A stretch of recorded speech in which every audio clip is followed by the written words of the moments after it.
Bros, gua mau berhenti. Itu adalah kata-kata yang pernah gue ucapin sekitar berapa tahun yang lalu ya? 8, kayak 22, 21, 20, 19, 18, 17 8 tahun yang lalu. Waktu gue masih koas, gue pernah bilang gue mau berhenti. Kenapa? Capek ya udah pasti, jenuh, merasa itu bukan tempat gue, merasa kayak gue dipaksa, belum ikhlas. Semua pikiran itu yang ngekikis. Akhirnya gue mau berhenti, nggak mau lagi. Enough is enough, kalau kata Gordon Ramsay. Maaf yang kaget. Jadi buat apa gue ngelanjutin satu hal yang gue nggak akan sukain? Buat apa? Mungkin gue cuman bakal jadi ya bulan-bulanan orang doang nantinya. Lulus pas-pasan, gak jago apa-apa, gak bisa nerapin ilmunya, kepaksa, buang-buang waktu. Ya itu semua bener. Dan sampai hari ini pun masih gue rasain. Gue diremehin, gue dipandang sebelah mata, gue gak dilihat sebagai kayak orang yang kompeten di bidang pekerjaan gue. Lo tau semua gue kerja apa ya? Kura-kura ninja. Bukan, maksudnya kerjaan gue itu yang gue sering dipanggil itu. Gue dulu mau berhenti. Udah sedikit ini lagi lah gue berhenti dari semua hal itu. Dan gue bisa bebas ngelakuin apa aja. Well, gue bakal kehilangan support keluarga. Ya, yang pasti keluarga gue bakal hengkang dari gue yakin itu. Karena emang di keluarga besar gue, hal ini tuh wajib. Apa yang gue lakuin abis itu? Well, banyak orang yang bilang, ujung-ujungnya jadi dokter juga kan? Bisa kan? Orang yang bilang kayak gitu, ya gue gak akan pernah respect sama orang-orang yang bilang gitu. Karena mereka cuma lihat apa yang udah terjadi saat ini. Gue udah berdiri di mana. Mereka nggak tahu gue untuk jalan ke sana gimana. Lo nggak bersyukur. Lo kan udah disupport, udah banyak dapet bla bla bla bla bla bla. Orang kayak gitu juga gue nggak respect. Karena mereka nggak tahu kalau orang itu punya minat dan bakat. Minat beda, bakat beda, dan nggak bisa kita selalu maksain orang untuk jadi apa yang kita mau. Terus akhirnya lo gimana dong? Lo kan tetap jadi dokter, lo tetap lulus. Gue punya cara di mana gue bisa semangatin diri gue sendiri. Oh, pasti karena demi ibu lo ya? Doa ibu. Yes, itu sebagian besarnya. Tapi percaya atau enggak, doa ibu itu bagian paling besar. Tapi untuk buat seorang orang tua seneng, drive kayak gitu tuh agak susah buat anak-anak. Karena pasti anak punya luka masa asuh sama orang tua. Jadi bisa dibilang itu ada pengaruhnya. Oh ya udah, yang penting aku buat ibu gue seneng. Yes, ada. Tapi bukan itu yang lebih kuat lagi. Kayak doa ibu yang paling kuat gitu kan. Yang kayak buat orang tua bahagia itu ada di sini. Yang menjadi orang tua bahagia, buku dong ya. Dan terus ada tengahnya dong ya, untuk memperkokoh.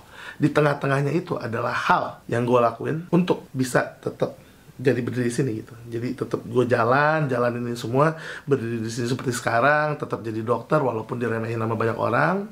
Gue gak peduli, karena gue selalu punya cara. Caranya apa? Dengan hal-hal yang menyenangkan.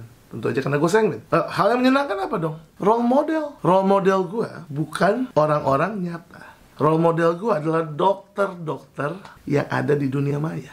Karena itulah yang menyenangkan buat gue. Nonton anime, nonton kartun. Pada saat gue nonton anime, gue punya satu anime yang gue sukain banget, namanya One Piece ya. Ada seorang dokter yang bernama Dr. Hiluluk. Dr. Hiluluk adalah seorang dokter yang dia gak pinter, dia gak jago, dia gak hebat. Bahkan dia kayaknya gak punya surat izin praktek. Tapi dia selalu dengan segala upaya dan kekuatannya ingin membantu orang. Terus gue liat kayak gue kenal. Di hidup gue ada 2 dokter yang kurang lebih kayak gini. Yang pertama pasti ibu gue sendiri. Ya, dia kalau gue bisa bilang ya, kalau misalnya dia mindsetnya tentang duit ya, mungkin dari kita kecil anak-anaknya udah ya mobilnya mewah lah semuanya kan, punya mobil gitu kan.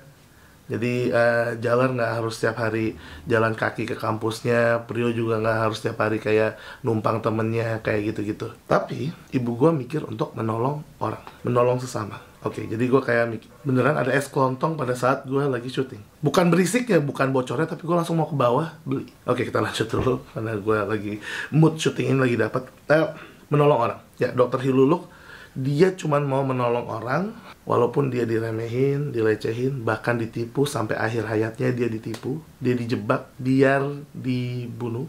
dia mau dibunuh karena dia kayak ngasih ideologi untuk ya dokter itu harus nolong semua orang, bukan cuma nolong orang-orang yang berduit doang. Jadi nolong semua orang. Akhirnya dia dijebak sama kerajaan dan akhirnya mau dibunuh. Dan sebelum dibunuh dia mengatakan satu hal yang selalu jadi inspirasi saya. Kapan seseorang itu mati? Apakah pada saat dia tertembak jantungnya?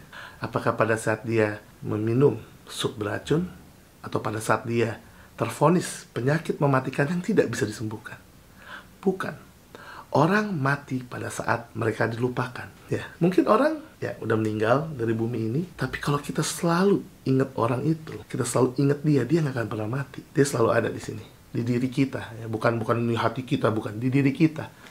Apa? Dari perbuatan-perbuatannya, role model. Mengingatkan saya tentang seseorang yang sudah tidak bersama saya di sini, tapi selalu menjadi role model saya. Itulah dokter kedua yang di dunia nyata ini yang saya ingat tentang jasa-jasanya. Yang akhirnya saya kayak oke, saya akan terus jalan jadi dokter untuk membantu orang kayak beliau. Dr. Sismadi Partodimulyo. Beliau adalah kakek saya, ayah dari ayah saya, yang ya membentuk ayah saya dan bahkan saya jadi seperti ini juga karena beliau. Role modeling ini menurut saya penting karena dengan itu kita jadi tahu kemana sih kita mau jalan.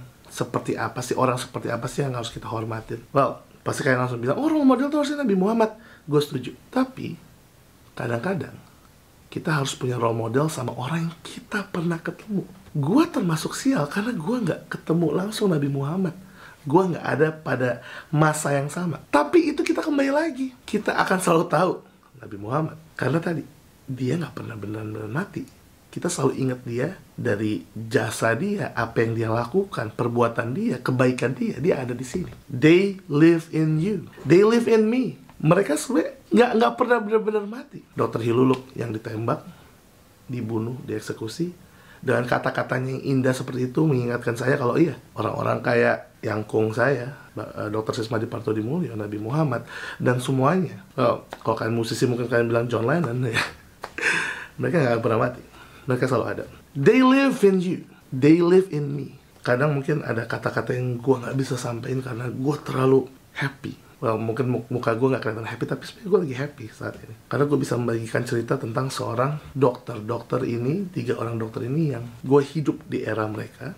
Walaupun satu di dunia maya ya. Karena yang di dunia maya itu mengingatkan saya ya. Karena dengan cara saya yang belajar dengan cara yang senang, mengingatkan saya dengan Dr. Sismadi Partodimulyo dan Dr. Esa Dahlan yang selalu mau ngebantu orang itu. Dan Dr. Sismadi Partodimulyo ini, kata-kata beliau yang terkenal itu adalah benar, baik, dan pantas, di mana kita harus melakukan segala hal dengan benar, baik, dan pantas.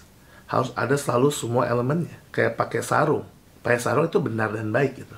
Tapi kalau kita pakai sarungnya di tempat yang nggak semestinya, rasa pantasnya kurang. Akhirnya ya nggak bisa buat orang ngelihat kita sebagai orang yang seutuhnya. Memang seseutuhnya itu ya benar, baik, dan pantasnya itu loh. Dan saya melihat benar, baik, dan pantas ini juga ada di ibu saya. Artinya dari eyang saya, ya, ini bapak mertuanya ibu saya kan, dia ngasih itu ke ibu saya dan ibu saya menerapkan sampai sekarang. Apakah saya sudah menerapkan? Tentu saja belum. Karena saya orang yang salah, jahat, dan ngaco. Tapi pada saat saya bilang kayak gitu, saya malah bersyukur kayak oke, itulah yang namanya sebuah proses menuju ke benar, baik, dan pantas itu. Kalau sekarang saya udah ngerasain benar, baik, dan pantas, artinya saya malah belum benar, baik, dan pantas. Karena emang benar, baik, dan pantas itu proses yang nanti orang akan nilai kita sendiri apakah kita benar, baik, dan pantas. Jadi saat itu saya ngerasa hal yang paling benar adalah melanjutkan koas saya. Karena baik bagi saya ya, untuk pengetahuan saya juga, dan pantas saya lakukan untuk menjaga nama baik orang tua saya. Karena di keluarga besar orang tua saya itu memang ada harapan untuk kita semua jadi dokter. Bukan karena sebuah pride atau apapun, tapi mungkin ya itu, kita udah disiapkan untuk menolong orangnya itu. Jadi akhirnya saya bertahan dengan semua rasa yang ya gak enak banget. Kayak berantem sama perawat, hampir mukul perawat, terus kayak sama dokter tuh udah sampai, ya saya kan orang yang kurang respect ya sama orang ya, maksudnya saya orang yang sombong ya, jadi adu mulut sama dokter yang bahkan lebih tua 10 tahun dari saya, 20 tahun lah ya, maksud 10 tahun sih, mereka udah 40, saya waktu masih 20-an ya. Dan menurut saya itulah, saya nggak pantasnya di situ, tapi ya semua itu harus saya lewati, pelan-pelan saya rubah, dan saya banyak minta maaf lah ke orang. Paling susah orang kayak saya itu untuk minta maaf, karena menurut saya selalu benar. Pada saat orang selalu merasa benar saja, mereka akan kehilangan baik mereka dan kepantasan mereka. Makanya kalau kita melakukan hal yang benar, kita nggak boleh selalu ngerasa kita yang benar, tapi hal yang kita lakukan itu benar. Terus gimana dong? Stres nggak? Sampai gila nggak? Kan dipaksa. Iya, gue ngerasain itu semua. Gue emosi, gue juga nggak ngelakuin hal-hal yang benar, baik, dan pantas saat itu, dan ngerusak diri gue sendiri dengan hal-hal negatif untuk kadang-kadang pelarian. Apakah gue nyesel lakuin itu? Gue nyesel banget. Tapi apakah akan terus disesali? Enggak, karena selalu ada hikmahnya. Gue kenal orang, gue lihat dunia yang lebih luas daripada yang gue tahu. Gue bisa paham sama perbedaan. Gue bisa lihat contoh di mana seorang sahabat gue meninggal karena overdosis. Gue bisa lihat contoh di mana ternyata orang yang lebih muda daripada gue bisa aja duluan. Jadi nggak semua kita punya umur yang sama sampai umur 80, enggak. Itu kenapa saya mutusin waktu itu untuk tetap bertahan, ngerubah lifestyle, ngerubah cara hidup untuk jadi lebih baik. Yes, jadi benarnya udah, baiknya udah, dan sampai saat ini saya masih jalan untuk mendapatkan rasa pantas itu. Biar saya diterima, biar saya di antara keluarga saya yang pintar-pintar, saya ada sesuatu yang bisa saya banggakan juga. Untuk mendapatkan kepantasan itu, saya coba untuk improve diri saya terus. Walaupun saya sebenarnya orang yang malas sekali untuk belajar. Dan ya, alhamdulillah saya terus improve diri saya, terus tambah ilmu, walaupun nambahnya juga setengah, tapi satu nggak akan pernah jadi satu kalau nggak dimulai dari setengah. Apalagi ya, saya adalah orang yang merubah 0 menjadi 1 dan 1 menjadi 100. Dan saat ini mungkin saya udah ada di angka 1, saatnya saya untuk naik ke angka 100. Pada saat saya udah mendapatkan angka 100, saya akan udah mendapatkan kepantasan. Walaupun 100 itu bukan angka tertinggi, karena masih ada 1000, 10.000, sejuta, dan lainnya. Tapi menurut saya 100 nanti adalah pada saat saya udah pantas, dan keluarga saya udah bisa nerima saya beda dari dokter-dokter yang lain yang pada jadi spesialis semua, pintar-pintar semua, ngerti semua. Jadi ya itu aja sih, benar, baik, dan pantas. Dan jadilah orang yang tidak bisa dilupakan orang lain. Karena kalau kita selalu diingat, kita dikenang, kita akan tetap hidup. Dan kalau di Islam namanya amal jariah ya, nggak putus-putus. Ilmu itu amal jariah. Jadi aku mau kalian bagiin semua pengalaman-pengalamanku ini, ilmu-ilmu aku ini di YouTube. Bukan tentang apa-apa, bukan tentang untuk terkenal atau apa, tapi saya mau jadi orang yang selalu hidup. Walaupun saya udah mati nantinya, saya hidup di diri kalian, dan mungkin di anak-anak saya, anak-anak kalian, cucu-cucu kita. Dan ya, thank you for watching, Bres. Ahmad Bres. Let's go.